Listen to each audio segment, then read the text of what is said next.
Hello guys, कैसे आप सभी लोग बुक ऑफ स्प्राई के एक और न्यू एपिसोड के साथ हाजिर हूँ। तो जैसा कि लास्ट एपिसोड के एंड में हमने देखा था, वो वेटर कहता है बकवास बंद करो, क्या ये सब कुछ तियानु के एम्पायर की खुद की साजिश नहीं था? हमने शुरू में इस बात पर सहमति जताई थी कि हम विद्रोह को दबाने के लिए आपकी सेना भेजने में मदद करेंगे, लेकिन बाद में फिर हमें ही आक्रमणकारी घोषित कर दिया और हमारी जमीन भी छीन ली। तुम लोग तो सांप हो, धोखेबाज और लालची। आज मैं तुम्हें अपने क्वानरॉन्ग योद्धाओं की शक्ति दिखाऊंगा। बाकी लोगों ने भी सिर हिलाया, उनकी आंखें गुस्से में लाल हो गईं। यह सुनकर जुओ फान अपनी मन में सोचने लगा, हाँ, उस वक्त का एम्परर ही था जिसने क्वानरॉन्ग को मदद के लिए बुलाया। मुझे नहीं लगा था कि इतनी गहरी बात एक वेटर तक पहुंच जाएगी। लगता है यह क्वानरॉन्ग के एम्परर की राजनीति है, लेकिन बात तो यही है और इसमें छुपाने जैसा कुछ नहीं। यह फैसला ऊपरी लोगों का था, आम लोग तो इससे सहमत नहीं थे। फिर वह कहने लगा, अब जब उस एम्परर की हार हुई तो जाहिर है कि वह अपनी बात पर कायम नहीं रह सका। उल्टा जिस दुश्मन से लड़ने के लिए तुम लोग आए थे वही जीत गया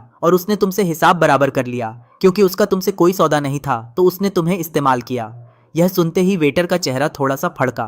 फिर वो गुस्से में आकर जोर से बोला, मुझे इन सब बातों की परवाह नहीं है। हमें बस इतना पता है कि ये सब तियान्यू के लोगों का काम है। तुमने हमारे खिलाफ साजिश रची, इसीलिए हमारे लिए तो हर तियान्यू वाला हमें धोखा देने वाला ही है। जो सुनकर जुओ फान ने कहा, नहीं नहीं, तियान्यू में भी कई अच्छे लोग हैं। अगर तुम एक का साथ दोगे तो बाकी तुम्हारे दुश्मन बनेंगे, और जबकि तुम हारे तो साफ है कि तुमने गलत पक्ष का साथ दिया। यह तियान्यू के लोगों का स्वभाव नहीं है। उनके लिए तुम उन लोगों के साथ ही दिखे जो उन्हें मारने आए थे। जुओ फान ने फिर कहा, यह तुम्हारे एम्परर की बेवकूफी थी जो बिना समझे किसी दूसरे एम्पायर के मामलों में कूद पड़ा। और जब अपनी सिपाही कमजोर हो तो घर की रखवाली करो, किसी और की लड़ाई में मत कूदो। चुप हो जा। वेटर अब गुस्से से कांप रहा था। हमारा एम्परर दुनिया का सबसे अच्छा है। जब हमारी जमीन गई तब भी उसने हमें राजधानी में बसाया। हमारा कमांडर भी सबसे अच्छा है, अपने सैनिकों से प्यार करता है और अब तक कभी हारा नहीं। जुओ फान ने भौहें उठाई। दुनिया के सबसे अच्छा एम्परर? हा हा हा, जिसने तुम्हारी जमीन गंवाई और फिर तुम पर थोड़ी दया कर दी और तुम उसे महान कह रहे हो। यह तो उसका फर्ज था। अगर वह इतना भी न करता तो वह एम्परर कहलाने लायक नहीं होता। और कमांडर तोबा टेशन बुरा नहीं है, मगर यह कहना कि वह कभी हारा नहीं जरा ज्यादा हो गया। कम से कम तियान्यू में तो वह लगातार हारता रहा, तभी तो तुम्हारा घर छिन गया। यह सुनकर वह वेटर गुस्से में अपने दांत पीसते हुए कहता है, अबे तू। जुओ फान की यह बातें सबके दिल में चुभ गईं। वेटर और बाकी लोग गुस्से से पागल हो गए। वेटर चीखा, तूने हमारे एम्परर और कमांडर की बेइज्जती की। तू जिंदा नहीं बचेगा। तियान्यू के आदमी, आज तेरा यही खात्मा होगा।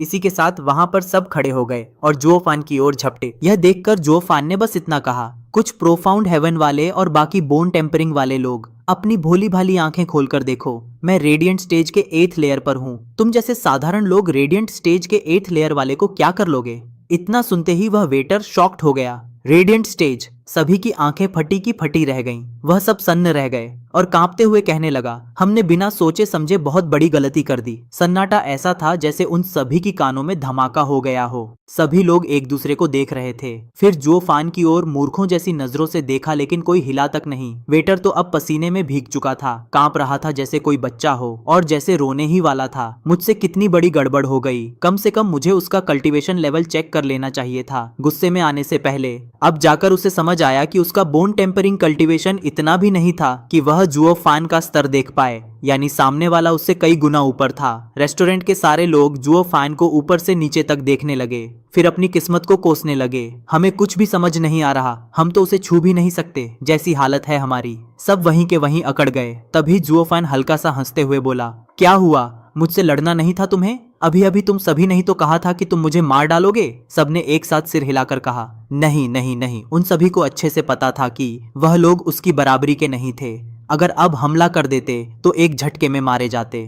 तभी जुओ फान हंसते हुए कहा, मैं सोच रहा था क्वानरॉन्ग का एम्परर इतना बेवकूफ कैसे हो सकता है कि तियान्यू के झगड़े में टांग अड़ा दे।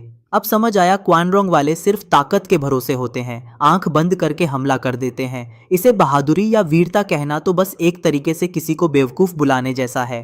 सीधे शब्दों में कहें तो वे बहादुर और निडर हैं, लेकिन अगर साफ साफ कहें तो वे मूर्ख हैं। हमला करने से पहले थोड़ा दिमाग भी तो लगाओ। क्या आपने और आपके सम्राट ने कोई भी कदम उठाने से पहले उसके परिणामों पर रत्ती भर भी विचार किया था? खैर, वो सैकड़ों मील जो तुम हार गए वो तो अब जायज ही लगते हैं। कांपते हुए इस बेइज्जती पर सबके चेहरे लाल हो गए। पहले तो जुओ फान बस खुद को बचा रहा था, लेकिन अब तो वह खुलेआम उनके एम्परर और पूरी कौम को नीचा दिखा रहा था। क्वानरॉन्ग के लोग अंदर ही अंदर जल गए, लेकिन इतना भी नहीं कि हमला कर देते, क्योंकि जुओ जुओफान का मुक्का यहाँ पर सबसे भारी था। सबकी हालत देखकर जुओफान मुस्कुराया, लेकिन अब और ज्यादा मजाक नहीं किया क्योंकि आम लोगों से उसकी कोई लड़ाई नहीं थी। चुपचाप बोला, तुम लोग कुछ नहीं करोगे तो मैं ही से शुरू करता हूँ। हमला।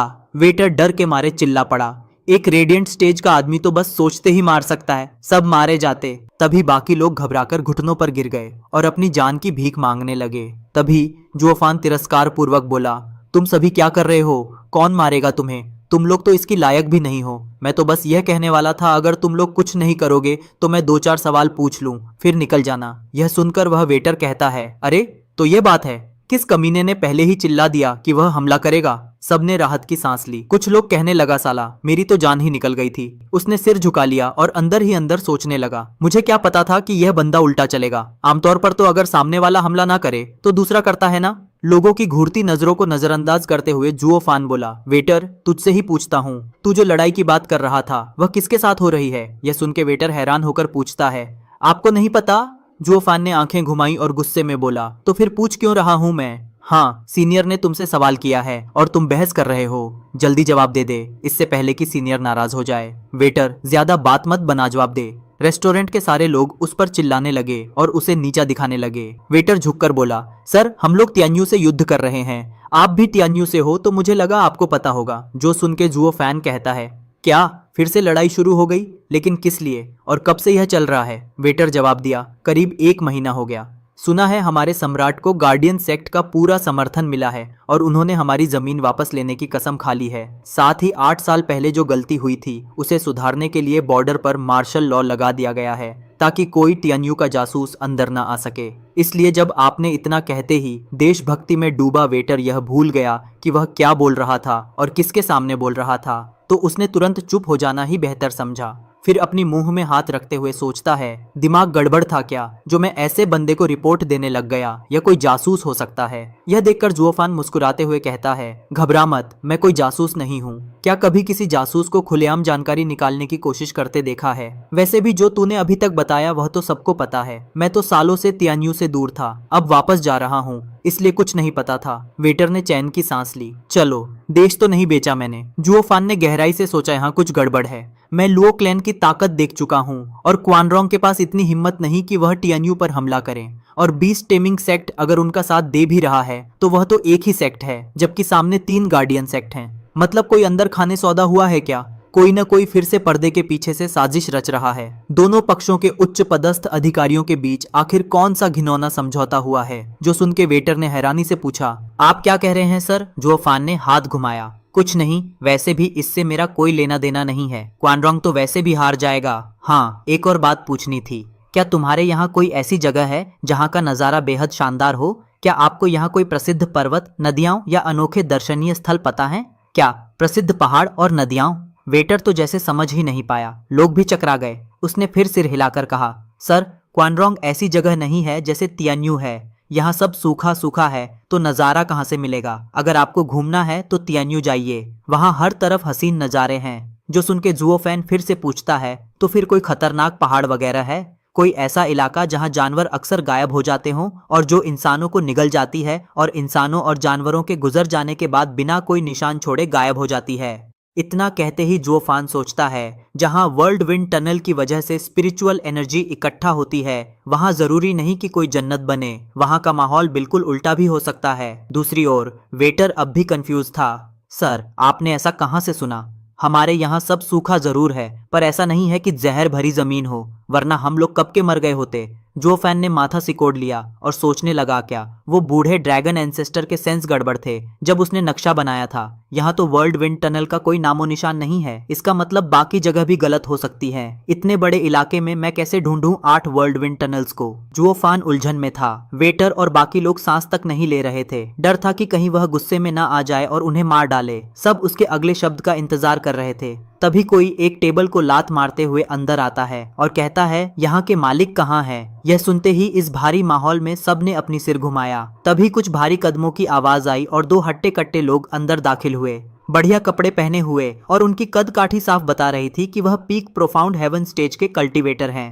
तभी वह दोनों कहता है, हमारी 6th प्रिंस ने यह जगह बुक की है, इसीलिए सब बाहर निकलो। इसी के साथ यह एपिसोड यही पारी खत्म होता है। Good bye.